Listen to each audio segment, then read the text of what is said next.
all the time. This is another edition of Football Friday with Hans Olsen and Scotty G. Presented by Mountain Land Supply on 97.5 ASL Sports Zone.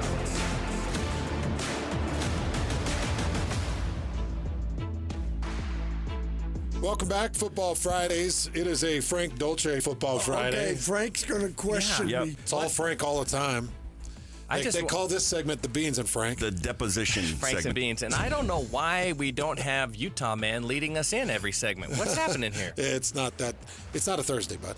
Let me ask you, It's not a Utah This is preview not your show. day. sometimes here's how I judge football games. I say, if you put the two head coaches in a cage match, who would win? Mm-hmm. It hasn't worked out so well for Utah this year because I think Kyle Whittingham wins all the cage matches. For sure. Yeah. Okay. So Even Colin Kalani? yeah, Kyle and Kalani. I said Kalani. He took Kyle, but I got Kalani. Kalani gets ticked off and gets weird with his anger. Yeah. No. There's no chance. Kalani's Kalani actually is volatile. out. No chance. I love Kalani Sitake, but there's no way he beats Kyle Whittingham in a cage match. There's no way. It's Coach not Matt, even can close. we get a ruling on that? Yeah. Whitt and Kalani to the death. Who comes out of it? Well, as far as No weapons. right now, I would say probably as far as Hey, let's cut this segment. Hold on. Yeah. Wick's in his 60s and Kalani's in his 40s. And Kalani would not last one round Frank's with Coach Wow. Whittingham. And Frank's sticking on it. I love Kalani. Yeah. I That's love true. Kalani. I know you do. So you were asking Coach Mack this? Where are you going? I'm going okay, but now we have two. No, that's not our question. okay. That's not even one of our questions. Yeah. Boy, this is very confusing. I'm just curious about. Maybe I'll get in my car You know and go what, home. Mac, wait. You're supposed to be on my. We think at we think on a different level. Hey. If it's you and me, Utah against these two jamokes in a cage match, who's coming out? Okay, and I think that's easy. Okay, hold that thought, Frank. So we're going to take a quick break. We'll come back. We're going to reset, come back. Okay, here's question number one. Okay. Are we ready? This is for everybody, but Coach Mack, you've been in this situation before.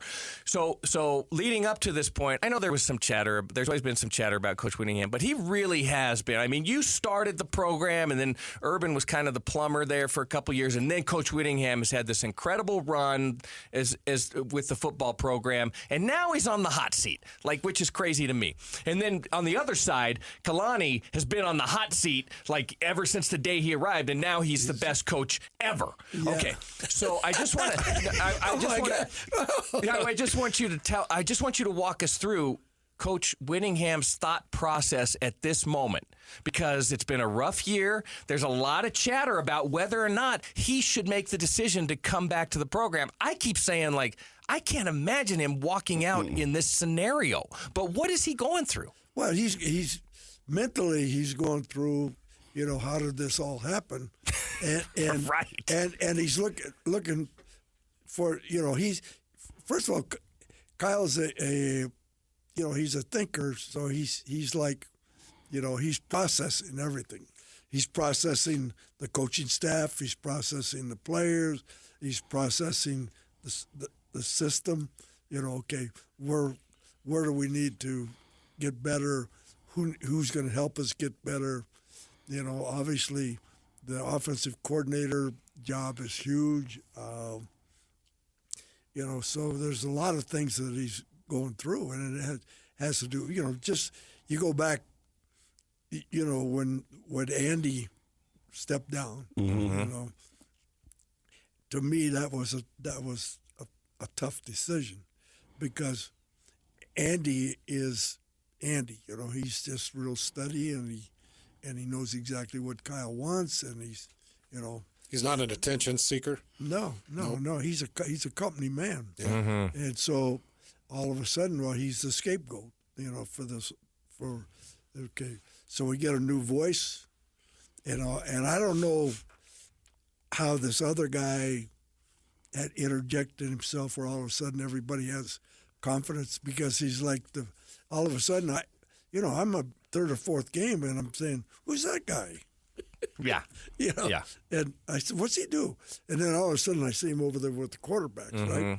Thinking, what's it, the quarterback whisper or what? You know, so Well, whisper louder. yeah, but so you So, know, are you leaning one way or another about if what this Coach were you, will do? would you walk away in this situation, No. or you would say? Because I'm with Frank, and I've said this, repeatedly.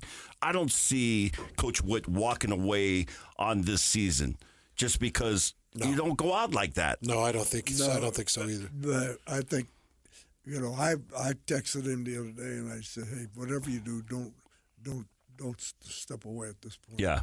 I'm glad you did that. Yeah. I'm glad you did. That's interesting, Coach. So you texted him and said, "Don't leave." Yeah, because as Frank knows, I had a similar situation with a redshirted back a lot of guys. We had, a blind man could have won with the group I left at Utah, and I never had an opportunity to coach that group. But that's You talk about leaving the cupboards full, yeah, and that's the truth. Yeah, because there that's was a the lot of talent on that football team that's exactly right. coming back. Okay, so that was question number 1. Right. Okay. Question number 2 is Hans mentioned this because he likes to take shots at Utah, and he said something about how Utah needs to clean house. I did not. Did you say that? Something No. very Frank, don't do that, Frank. something very similar. So Frank, don't do Hey, it. I tell you what. Look, Hans is at his denial stage. Look at that. Yeah, He's in like, denial. Just remember, I still run the That's just show. not I'll a shut river your in mouth Egypt. off. Don't tell stupid lies. Hey, have you made? I did not say that. Did you make? Did you at any point? No. Make a statement? No. like that. Oh, No. No, I don't think they should clean house at all. Okay, let me ask you this question, everybody. This question: does 4-8 versus 5-7 change how you approach the offseason for the University of Utah? Like, how important is this win for what needs to happen within the walls of that program? The only thing would be positive about it would be you leave the field with a positive thought, and you feel a little better about yourself, but whether they win or lose this game, it makes no difference in what the future is going to be and how they're going to approach it. I think to that question, if you had won last week, your last game at home in front of that crowd, that was the hardest part, I think. And I'm not a Utah fan, obviously. I got a lot of associations with the University of Utah, but not necessarily a fan where I'm cheering for them every week. That was a game that your last home game, the frustrating part for the season was this is a team that you got accustomed to them at Rice-Eccles, they win. And for them to lose games at Rice-Eccles, including the rivalry game, that was just out of the ordinary. And so, but if you had won last week, your senior night, and then you win this week against UCF, then maybe that's a different perspective, and you look at it and give it some consideration about walking away. They lost, but not now. They lost their last 4 home games. Yeah, which is just crazy to me. Arizona, TCU, BYU, and then Iowa State. But I think the one thing that you underestimate is the importance of getting to a point where they could have a bowl game. And the only reason I say that is you got an extra 2 or 3 weeks to practice and form a new team. And that's a real advantage. Yeah. The advantage about bowl games is you're able to practice an extra couple of weeks. You're able to see where different players fit and where players don't fit. Yeah, for the next season, not for the bowl game, for the next year. For the next year. And I think that just that is extremely important, because now you can see, okay, we think this guy's going to be a good player. Now you give him 2 weeks where he's taking a lot of reps, and you say, yeah, this guy fits. Okay, do we need to go get another? This guy doesn't fit, so we need to push him out and need to get somebody in here to replace him. And so you can evaluate, and it helps you as a coaching staff to better form your team for next year. One of the questions that I threw out, Frank, if I can have one question here in the Frank questionnaire segment. I'll allow it. Okay. Oh, my gosh. The one question I'll throw at the three of you that I threw at Scotty last week. Do you think Morgan Scalley wants the head job right now? Or do you think he wants Kyle back? I have a thought on this, but I'll let Coach talk first if you want to go for that, because I do have a significant, interesting, We'll determine thought. whether it's significant or Yeah, not. you but- let us Or be the well judge of developed. that. Okay, you can be the judge of that. Yeah. Coach Mack, do I you like think, the way, hey, do you I think like the Morgan way wants it right now? Boy, I tell you, well, you guys are interesting. Didn't we have this conversation last year on this time with Frank and you and I and Alema? We actually did. And it was like a three-ring circus. This was the same round table. Yeah, it was a 3-ring circus with 4 rings. Yes. So what I'm thinking is, yeah, Morgan is definitely ready. Mm-hmm. Yeah. So, and this is a job he's always wanted. Okay. And if Kyle would step down on his own, yeah, he would definitely be ready to take the job. Okay. But I don't think that he's pushing the dial one way or another. You know, in other words, he's just getting ready for, okay, what do they got to do to make their team better? And so we'll just see. I'm interested to hear your thought. This would be my response to that question. I'm excited for the Morgan Scalley era of Utah football, but I can wait.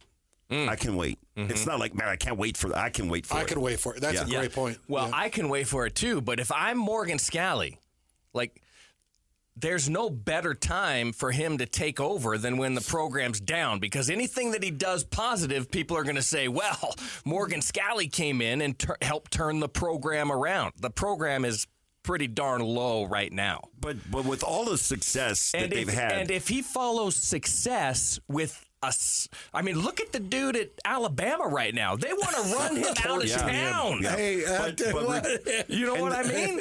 And it's always hard to replace a legend. Right. Replacing Lavelle was hard. That you know, anytime you have a situation, and let's be real, that Coach, when you left and Urban Meyer comes in, that he had a full roster that he was there for a short term. I don't look at him as the guy that replaced you. You know, that's a tough task to come in and replace somebody that has established everything. Mm-hmm. And so I think either way that Morgan is going to be judged really harshly, because and this season, forget about it. And you say they got to turn it around. They've had so much success over the years, including in the Pac-12, that one season like this doesn't turn you back in a 180 and you got to figure out a way to turn this thing around again. To me, that's not where Utah is right now. Well, this was an injury-laden season that I don't know if you know, the best coach in the world would have been able to figure something out here. Well, he wasn't able to. Well, to Frank's point, The best coach in the world. To Frank's point, if let's say well done. Thank you. Let's say Utah does what they were supposed to do in this season and they win the Big 12. And then you're like, all right, there you go, Morgan. Yeah. Take this Big 12 championship team. That's exactly what I'm saying. Morgan doesn't want. He's like, if I lose one game, then I'm a failure. I would like to take something over that I'm like, I'll just put a new set of tires on this, and then it's going to be brand new Ferrari. Yeah. You know, because I think it's set up to be the Ferrari. You just got to go out and find the offensive mind that can do it. Yeah. And now, if I'm Morgan right now, I'm like, I kind of want my offensive guy. Because if we're this close and Kyle brings in his offensive guy and I'm Morgan, I'm like, I'm going to end up having to fire that guy when I take over, and I don't want to make friends with him. You think they'll collaborate? Yeah, they'll definitely. It's going to be a certain type of guy that they hire as an offensive coordinator, because Kyle likes a guy he can control, and he's hired a couple of guys he couldn't control, and they went off the the guy they hired that's at Stanford now. He never fit. Troy Taylor. From day one. No, he was not. Because Taylor had, he had an ego. He was a a genius offensively, and when he came in, he was pretty cocky, and a lot of the other assistants said, I said, well, what kind of guy is that guy? Well, the guy treats us like he knows more than anybody in the building. But once he wasn't doing so well, he got to be a nicer guy. I said after a year and a half or something, I says, how's that guy now? Oh, he's a lot nicer. A lot easier to deal with. Yeah, because he's not walking around with a peacock hat. Yep.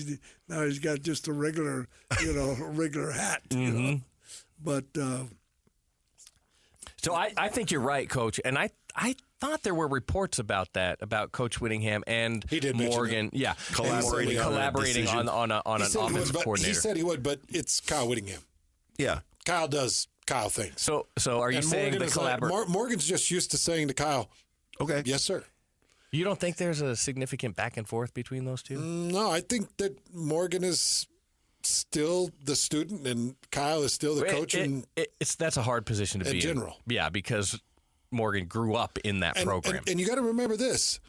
Kyle's hiring a guy that he is expecting to help seal his legacy, how things end.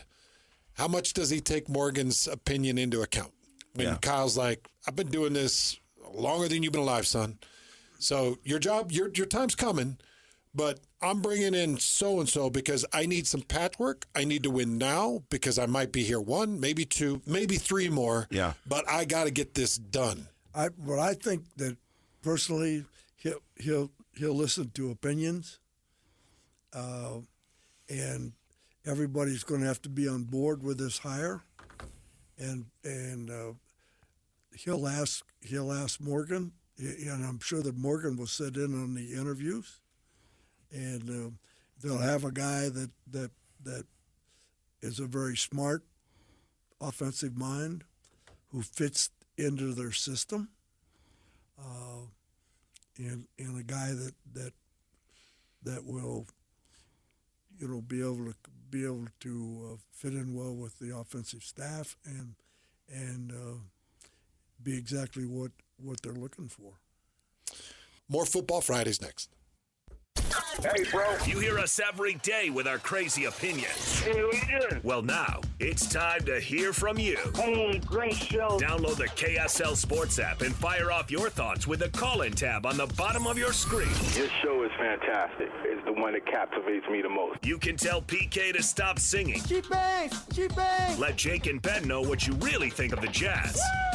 Tell Hans and Scotty about your favorite barbecue spot or what color of tie JJ should be wearing on TV. The best entries will be played on the air. Download the KSL Sports app now and hit the call-in button to let your voice be heard. I think you guys do an incredible job. This is 97.5, the KSL Sports Zone.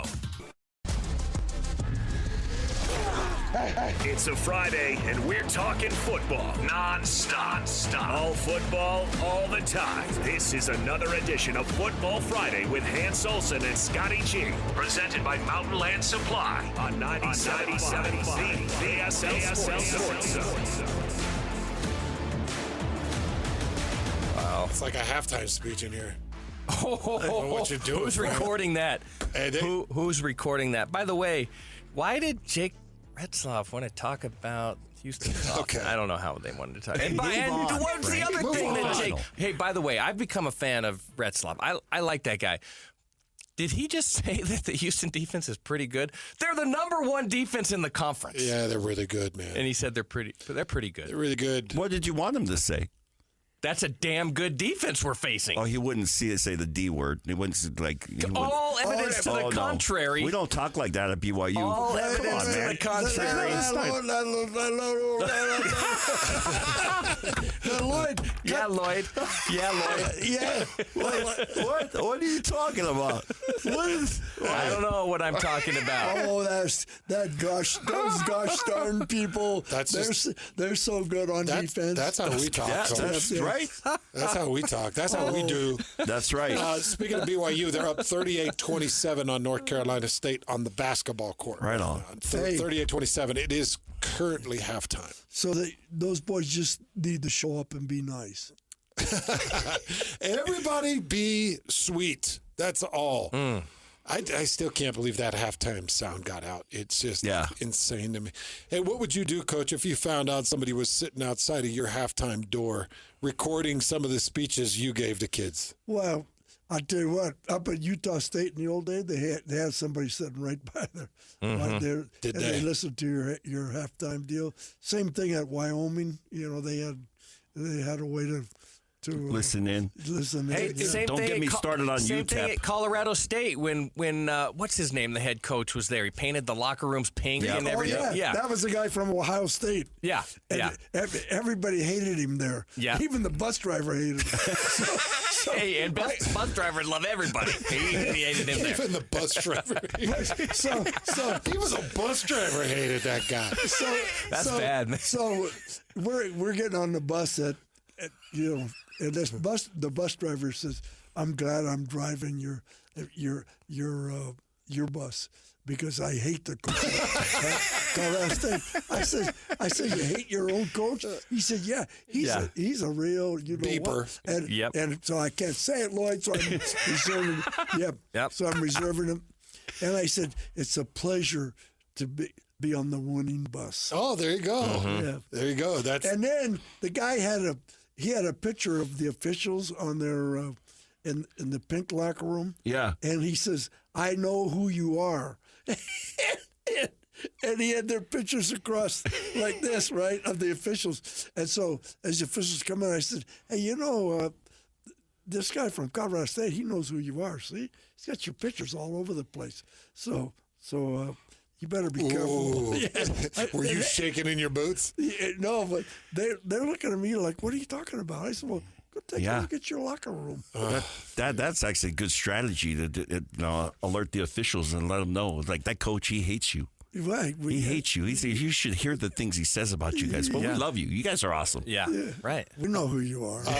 Bryson Barnes just broke off another 40-yard run. That's what he does. Yeah. Hey, Bryson Barnes is a gamer. He's a gamer, man. Yes. And He does some crazy things too, but that guy's a gamer. they're having a hard time stopping him. And then Rashul Faison he's doing his thing. He's probably up to 60 yards himself. So Bryson Barnes, Rashul Faison at Utah State's currently up 13-3. What'd you say his numbers were, Lloyd? Bryson Barnes is 7 for 97 right now. 7 for 97. Are you saying on the ground? Rushing. For rushing. Yeah. Wow. Was And that Faison is 7 for 52 right now. Did that add on the most recent run? Yes. It did? Yep. He's 7 about for to 90. go over 100. 100 yards, and it's 8 minutes left in the second quarter. Yeah. Not the second Meet your half. offensive player of the week again. Gosh, How about that? he's figured it out. Well, what you hope is that Logan, Utah State, they can figure this thing out, keep Bryson around, keep some of this offensive staff around, maybe even keep Nate Dreiling around, and let this Utah State team figure it out. They've got one more year in this Mount West Conference before they move on to the Pac-12 and see if they can do something. Because look at their defense just stopped Colorado State in the red zone. Mm-hmm. And so they're starting to show life, and that was one of the bigger problems at the beginning of the year. They could score, they just couldn't stop They anybody. couldn't outscore the other team. Yeah, they couldn't outscore the other team. Some of the scores that they were giving up were just brutal. You were going down the lines, and some of those losses, you gave up 50 points to UNLV, 50 points to New Mexico, 62 points to Boise State, 45 points to Temple. You were giving up big numbers. Man, And it's hard to score 50 points. Well, think about this. If you just kept those teams to 30, Yeah. you're winning 4 of those games. Wow. So it's just hard to believe that that they've had to deal with that throughout this season. The defense has given up that many points. Yeah, that's difficult. But it looks like they've got some things figured out. They just put another field goal on the board. They go up 16-13. All right, Coach, let's talk about this probability of tonight's game, Utah, UCF. How do you see this going at 6 o'clock? Boy, I have no clue. I don't know where Utah's head is going into that game and what their thoughts are. I think the defense will show up and play well. What do you think of this Batari kid, the quarterback that they're starting now? Well, he's number 5. I mean, they're forced to do it. I just am curious what you think of him. He was a player of the year at San Mateo Junior College, before he came here. And he was a player of the year in the league. And so the guy has experience. He produced at a high level in that. I don't know how JC football is now, Frank. It's a little different.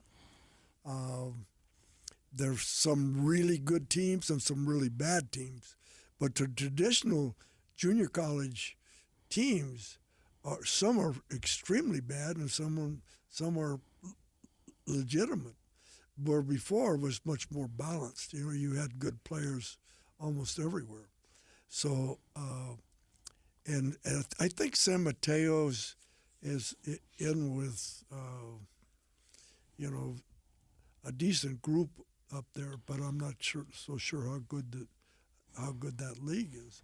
But the kid, if he's the most valuable player in the league, he's this, he's that. So he's proven that. But he was a scout team quarterback at Utah for a couple of years, I think. And one of the I asked one of the receivers, that had been a scout team guy. I said, "Well, how's this kid?" He said, "Well, he's okay," but he didn't say, "Oh, this guy's unbelievable." He's okay. Yeah, and he didn't. And the word "okay," which is what you expect from your guy that's number 5 on the depth chart. Yeah, he's okay. Yeah, he's okay. He does have Bryson Barnes vibes at times. Yeah, where he'll get running and he'll get an offense flowing and rolling. And you're like, ooh, he might do this. There was some time there against Iowa State after Wilson went out. Yeah. Batari came in that it felt like life was breathed back into that offense. And you're thinking maybe. He missed a few plays in the passing game, and I think that's a lot to do with not having a lot of reps during the week throughout the football season. He was running the scout team, so that's something. But I think he did bring a spark to that offense. I really like that he had a sense of urgency with the football, and if there's a knock on Isaac Wilson this year, he stood in the pocket a long time and didn't make a decision, which didn't benefit him. Well, as you know, Frank, it's almost like he was afraid to make a mistake. Yeah, no doubt. And what happens when a quarterback is afraid to make a mistake, he's going to wait longer with the ball to make sure the guy's open. In other words, he's not going to anticipate where the guy's going to be. He's going to wait to see if he's open, and that's why he holds on to the ball longer, because they're saying you can't turn the ball over. And when you have that thought in your mind, you're probably going to turn the ball over. Yeah, probably. No doubt. Let's move to game number 2. That is an 8:15 kick tomorrow. BYU taking on Houston in one of the biggest games that BYU will have played in a long time, trying to get themselves to the Big 12 championship game. BYU Houston. How do you see that going, Coach Mack? I see it all BYU. And I mean, they know what's at stake. Everybody does. I mean, coaches, the players, everybody. And so sometimes, after a bad loss, then you go down and you play a hot Arizona State team. Sometimes you have second thoughts, and you don't tackle as well as you need to. You don't do, and you're playing a little bit tight. And usually that third game that comes up, you're probably going to play your best. So my guess is that you'll see the best of what BYU has, and I think that it's going to be. I think that BYU wins this game going away. Houston putting up an average of 13.6 points per game, the lowest scoring offense in the country. Their offense is terrible. If they don't get special teams or defensive scores, they just don't get scores. Defensively, they'll go get turnovers. They got 4 turnovers against Baylor, and they had a pick 6. And they're going to bust you up with their defense, and they're going to try to get things done with special teams. They got good starting field position, and their offense just hasn't been able to do anything with it. But they did fire their offensive coordinator. So how much of a role does that play when you fire it off? We're watching it here with the University of Utah. Hasn't played well. Well, first of all, I watched these guys play when they played Utah, and their offense is just not good, and they got to run the football to win a game. And they did against Utah. I know they did against Utah, which crazy. Which really surprised me, because their running game is pretty simple, to defend. It's not like it's complicated, and they haven't shown that they can throw the ball. So then all of a sudden they fire the offensive coordinator, and okay, so who's calling the plays? Mm-hmm. Is it which guy? And all of a sudden, is he going to try to establish his identity? We went through that at Kentucky in my second year. Where they took the job away from the offensive coordinator with one game left, and all of a sudden, all these guys are scrambling to be the offensive coordinator, right? Mm. And I said, where did so and so go? and he said, and he's packing up his suitcase. I said, where are you going, dude? He said, I'm out of here. I said, yeah, I did see the picture in the paper this morning. it had all these tickets on the front page of the sports page, right? Oh. And I'm saying, wow, dude, what are you doing? Selling your tickets? He said, well, they were doing just a little fixing up at my house, and so I just, exchanged some tickets for the work or whatever. Then the contractor claimed the guy didn't follow up or whatever. But all I know is he's packing his bags, He's on his way out. And then all of a sudden, the two dudes that want the job, the guys, they never showed up in the morning. They were always a little bit late. All of a sudden, they're there. They're 2 hours earlier. Ready to go. Hammer in hand. So I came in and I said, what are these two guys doing here? Yeah. I said, they must be wanting to be the coordinators. Yeah. What did they throw that flag on? That's horse collar-y. That was not a horse collar. It was horse collar-ish. But it was not a horse collar. We'll take a quick one. We'll come back. We'll wrap this up with Football Fridays next. This is DJ and PK. I'm going to do like Ute fans 15 years ago. I'm getting a Big 12 tat and flags. I love this conference. I'll bet you get an ultra big flag. Ute fans embrace it. You just did what BYU did. You struggled your first year in a big-time conference. See what you do next year. And for a Ute fan, that was pretty mean. It's not mean. It's a fact. They struggled in a big-time conference. Mm-hmm. How is that mean? You know how it is. I don't. See, they were in a big-time conference, so there's in the transition. I didn't say they had to make a transition. I just said they struggled in a big-time conference. I give opinion and I get ripped. And then I give a black and white fact and you say that's pretty mean. Yeah, it was implied. We heard it. Imply this. What are you talking about? Imply this is always a good comeback. Catch DJ and PK mornings from 6 to 10 on 97.5, the KSL Sports Zone. It's a Friday, and we're talking football non-stop. All football, all the time. This is another edition of Football Friday with Hans Olsen and Scotty G. Presented by Mountain Land Supply on 97.5, the KSL Sports Zone. Well, a huge thank you to Tom Curl in the warehouse for sponsoring Football Friday today. Big thank you to him. We're blessed to just be partners with him, and he is a walking miracle, and he is handing out incredible deals on furniture. You can go to thewarehouseboom.com, and you can find address, and you can find details, and you can see the furniture that they offer. They're incredible. But more importantly, on the day after Thanksgiving, I'm just so thankful for the four of you guys, honestly. Lloyd, I've always been thankful for you and a very sincere offering. Lloyd's been incredible. We've been together on air for 16 freaking years now. 16 years, Lloyd and I doing Don't this look at thing. me like that, Frank. Are you looking at me like he doesn't mean what he's saying? It's a lot of years, and I'm thankful for Lloyd. And then I'm thankful for the three of you, some of my best friends on planet Earth, given their time after Thanksgiving. You guys, I don't want to get emotional and start crying on air. But I will. And yes, Frank, even you. I have a question. I freaking love you. I have a question. I don't have time for questions. I really appreciate the sincerity. But who do you like the best? This is so frank. This is so frank. He's got to know. Like, yeah, I want to know. I want to know it's Coach because Mack. I know that you and I have off-air conversations about all these guys, and so I feel like let me answer that for you, Hans. I know exactly what it is. Oh, I'm telling you, hey, I'll tell you. All I know is Hans is a piece of work. Yes, he is. He's a piece of work. One of the best. Hey, he's still in progress. Yeah. Work in progress. But God ain't done with him yet. Yeah. No. But he's going to be welcome into the Cerebral Kingdom. The Celebrity King. It's called the Celebrity Kingdom. It's called the Cerebral.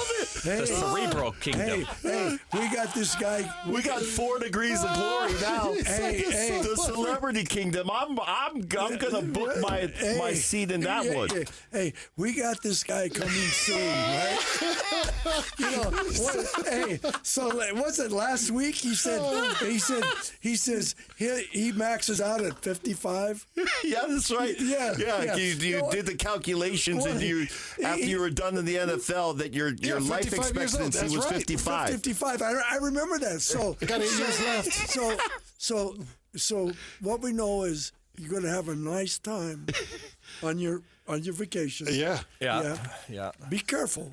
Yeah, because I'm headed to the Celebrity Kingdom.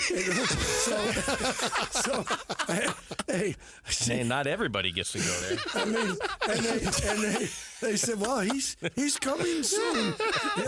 Like they say in the movies, hey, he's coming soon. Coming soon. Coming soon. Yeah. That's all time right there. Oh my God! Hey, this is you set the standard, Coach Mack. I mean.